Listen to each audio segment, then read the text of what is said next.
ပေါင်းသင်းစစ်ဆိုင်ရေးနဲ့ပတ်သက်ပြီးအမြဲတမ်းမှန်ကန်နေမဲ့အချက်9ချက်နံပါတ်1ကိုဘလုံးနေဘာတွေပဲလှုပ်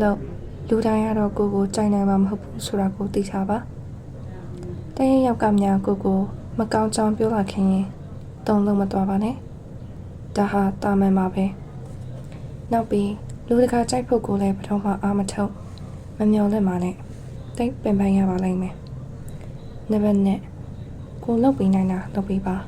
တောက်ပြန်ဖို့မမျော်လင့်ပါနဲ့နံပါတ်3လူတွေကိုပြောင်းလဲပေးတာထက်ပြောင်းလဲချက်စိတ်ရှိတဲ့သူကို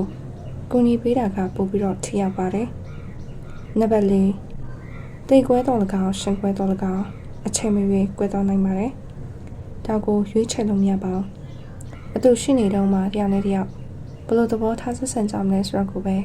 ရွေးချယ်လို့ရပါတယ်နံပါတ်5ဘယ်သူမှပုံမသွင်းပါနဲ့မချင်တော့ပါနဲ့လွမ်းမဖို့မကြိုးစားပါနဲ့အရှိကိုအရှိတိုင်းလက်ခံနိုင်အောင်ကြိုးစားပါနံပါတ်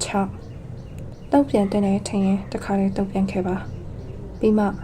ခံလိုက်ရလိမ့်ချင်းဆိုပြီးတနနုံနဲ့ခံစားမနေပါနဲ့နှစ်ခါရှုံးပါတယ်